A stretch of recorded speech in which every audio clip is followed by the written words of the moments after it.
Hey, how's it going? DonScizor here, and welcome to my first video ever on the channel, besides the introduction video, obviously. Today I will be discussing with you my team recap of the Dutch Battle Competition. As you can see in this slide, it's a draft league for Pokemon. We use the standard rules like the GBA does, WBE, and all the other draft leagues. We draft 6 Pokemon in the slots that you have to choose: a tier 1, tier 2, 2 tier 3 Pokemon, tier 4, and a tier 5. You have to pick your Mega Pokemon, obviously, which could give you some free points if you pick a lower tier Mega.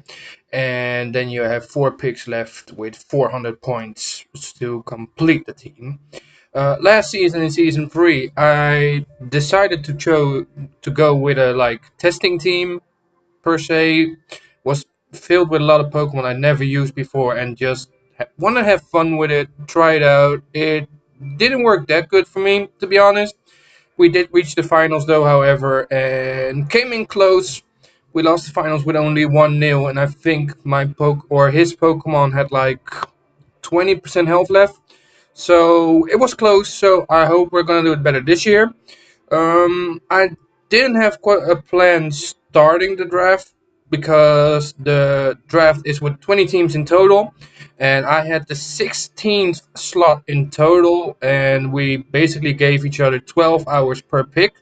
So I just thought, well, I'm gonna wait until what's left when I'm up, and I'm gonna roll with that, and then I'm gonna build my team around that. So without further ado, I'm gonna show you guys the first pick, which is an amazing pick in my opinion, Celesteela. I was surprised, to be honest, that Celesteela was still around. I was thinking about, before we knew the order of the draft, that Celesteela would be an option.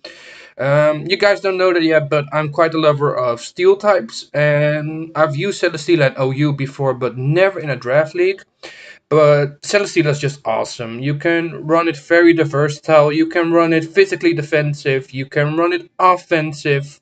You can use Z moves on it. You can make a sweeper out of it. It has a lot of coverage moves. It can be a staller as well with Leech Seed, Protect, and stuff like that. So for me to pick Celesteela as 16th overall, I think that's a steal, to be honest, because in my opinion, Celesteela should be out of there in the first 10 picks. So I'm quite happy, to say the least, that I got Celesteela in my team. And the lucky thing for me was I didn't have to wait that long for my second pick. And you guys can see Mega Gardevoir is my second pick overall. The reason why is I think a core is really important in a draft league, and you can either have a Dragon Fairy Steel core, in my opinion, or a Fire Water Grass. Preferably both, but at least one of the two. And I was looking for a good fairy type. I had quite a lot of options left, but Mega Gardevoir was still there. I was doubting to go for Mega Diancie as well, but that just didn't fit the team in my opinion. Mega Gardevoir is a good special attacker, base 100 speed, can do diverse things, can also be a wish passer for the team to be a supportive Pokemon as well, and that in my opinion makes it so useful. Also for the fact that it's a psychic type, which gives it a lot of good moves on that. I think it pairs good with Celesteela offensively, but also defensively, depending on what set I want to use. So Mega Gardevoir, I was doubting to wait for it for like the third pick or the fourth pick overall. But Mega Gardevoir is such a good Mega Pokemon in my opinion that I couldn't wait any longer, and I didn't want to risk the opportunity of losing her. So on to round 3. And I was happy that Haxorus was still there. Obviously, it is a tier 2 Pokemon, so I didn't have to dive into my free slots right away. And Haxorus is a Pokemon I've used quite successfully in a lot of draft leagues. In my first draft league, like when I was, I think, 5 years ago or something, I've had Haxorus in my championship team. Right now in A-Drive Subscribers League, AABL, I'm also in the playoffs, and Haxorus in that team as well. And I just think Haxorus is awesome. And base 147 attack with the opportunity to use a Dragon Dance compared with a base 97 speed already, it just makes this a good sweeper. It has a lot of coverage moves like Earthquake, Poison Jab, it can run Outrage or Dragon Claw depending if you want to lock yourself into a move. But I can also run it like with a Scarf if I want to be sure that I just want to outspeed some Pokemon.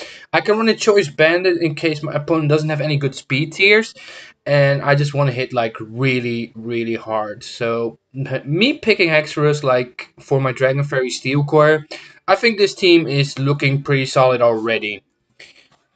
Fourth pick overall, I decided to go for a water type with Greninja. Greninja is just this awesome Pokemon, very versatile. It's not with the protein ability, unfortunately, which makes it a tier 3 Pokemon, but it's so useful for each team.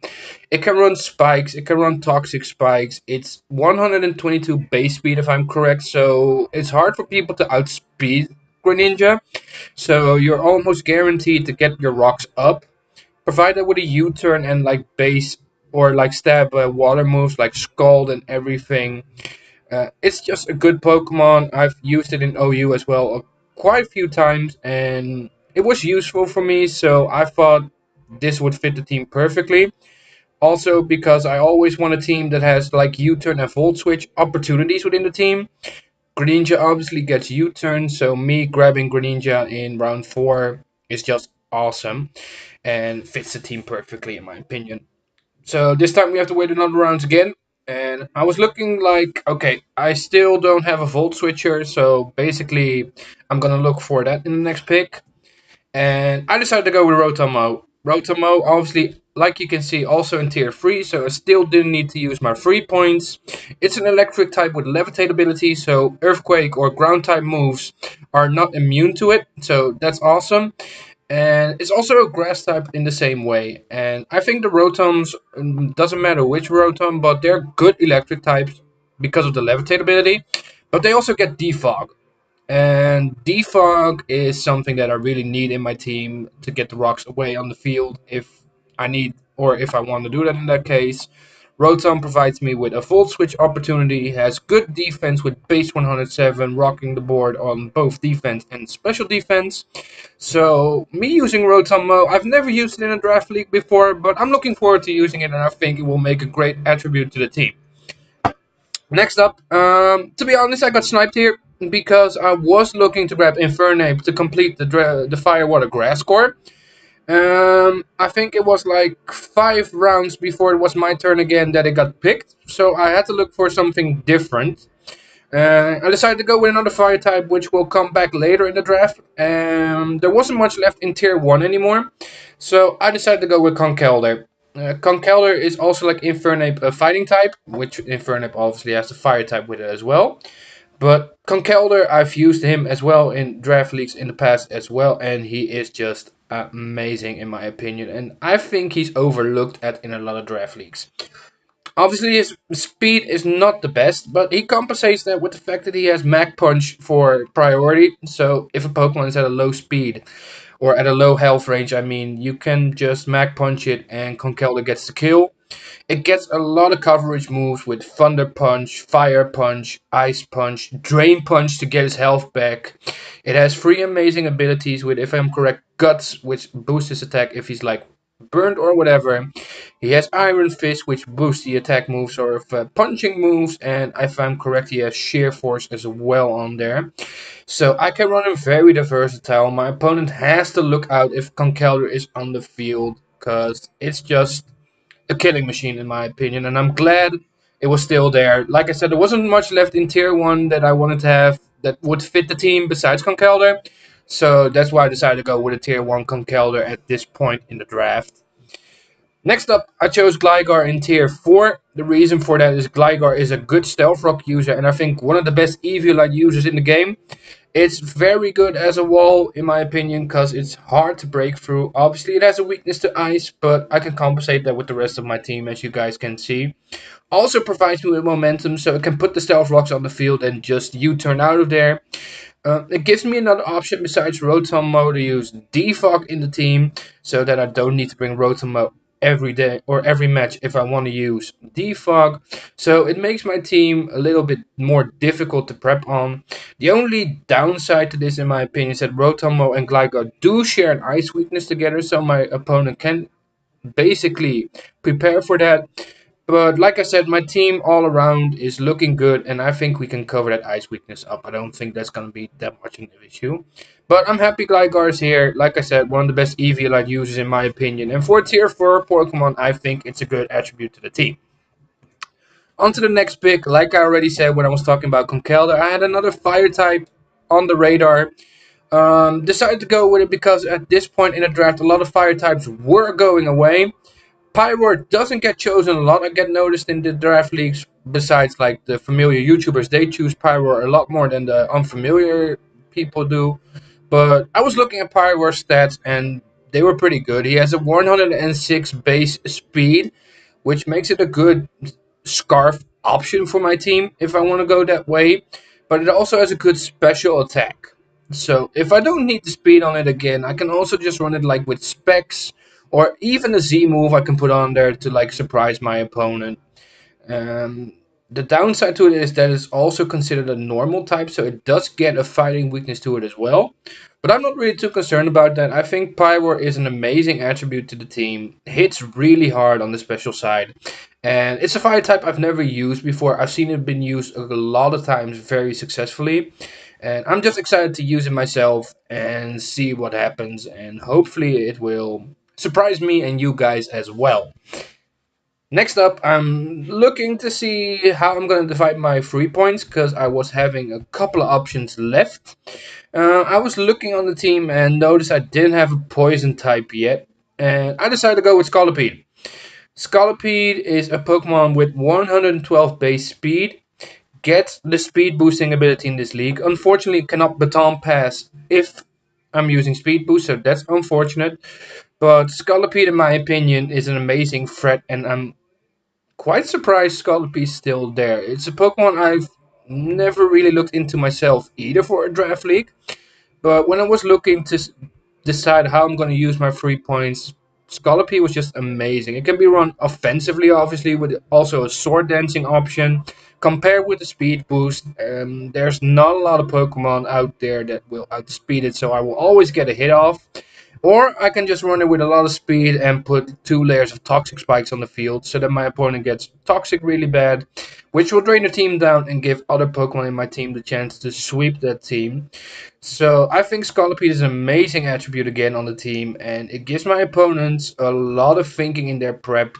Because if you don't prep for Scolipede, in my opinion, you're gonna have a bad time. So I've never used Scolipede as well in a team, so I'm quite excited to see if I can run it, but I think that's gonna be okay, to be honest. Looking for the last two picks, I obviously had to go for a tier 4 and a tier 5 Pokemon because I didn't have any free points left to go in a higher slot. And I think ghost types are very important in a draft league team. Basically, otherwise, like fighting types can just wreck through teams. Besides Pokemon with scrappy ability, obviously. But ghost type is necessary in the team. And I decided to go with Dusknoir. I was doubting to also go with Dusclops for a minute, but I think Dusknoir is the more bulkier one on itself already, with also being able to deal attacks a little bit harder. It has a base 100 attack stat in my opinion, or if I'm correct, and 135 defense on both special and physical defense. It's just a good wall. It can cripple Pokemon with Will-O-Wisp. It has elemental punches in there. It gets Shadow Sneak as well. So if I'm running low, obviously Dusknoir is not the speediest one, but if someone's running low, I can just bring Dusknoir in. If it doesn't have any priority move, Dusknoir can just Shadow Sneak and get a kill. And I'm excited for Dusknoir to have it in my team. I've never used it in a draft league before, but I have used it in OU, and I've seen quite a few teams run Dusknoir quite successfully. So I'm sure that Dusknoir will fit the team perfectly, and I will use it to my best advantage as well. And last but not least, Tier 4 Exploud. I think that's a steal. Exploud is such a hard hitter with being able to have the scrappy ability with choice specs rocking it. It just Rex teams who don't come prepared for this. Boom. The only thing I basically have to put on Xcloud is Boom Burst, and just click on it non-stop, and Pokemon will have a hard time dealing with this. I've had Xcloud as well in like 3 other draft leagues, as well in the AABL A Drive Subscriber League right now. And it's just awesome. Every time I bring it, it never fails to surprise me. It always gets at least 1 kill, and it's just amazing. It has a good HP stat as well, so if you invest in that a little bit better, it's very difficult to take down because it's not like the fastest Pokemon on the field, so I need to prepare it so it will be able to take a hit. But if I bring it in on the right switch or even as a lead and my opponent doesn't prepare for that, it just gets a boom burst off, and it gives other opponent or other Pokemon in my team like Haxorus, Conkeldurr, Celesteela, Gardevoir, it gives them a chance to sweep because the Pokemon will be crippled, and it's just amazing. So looking at the team overall, even though I was 16th in the beginning and was quite unhappy with that position, I can say that the team is looking really solid. The season is already started, so I will be posting team builders as well. But I can spoil to you guys that we got the #1 position in the power rankings, so that's amazing in my opinion. Thank you for everybody who voted for me in the council and the people themselves for putting me at the #1 position, because like I said, it's an amazing team. I think this is the best team, honestly, that I drafted for like ever. And I'm excited to use it. It gives me a lot of options, and it has a lot of sweeper abilities, like with Haxorus on the field, with an X-Cloud on the field, but also with a Gardevoir and a Pyroar that can hit on the special side. Celestina obviously being that annoying wall that you don't know what's coming, and a lot of spike options, a lot of volt switch or a volt switch option, U-turning options. I think it's an amazing team, and I'm excited to use this team in this season and seeing if we can recover from last season and go into the finals again, and this time ensuring that we will win the finals. Anyways, I hope you guys like this video, and I hope you guys like my feedback on the video. And if you have any questions about my team and you want further in-depth information about why I picked some Pokemon, just leave a reaction on the video and I will be sure to answer to you guys. So thank you for watching, and like I said, I will be posting the draft or the team builders as well. Expect that from on a Saturday I will be posting the team builders, and on the Sundays I will be posting the replays or the live matches depending on what I go for. I will be posting those on the Sunday. So again, thank you guys for watching, and until next time, bye.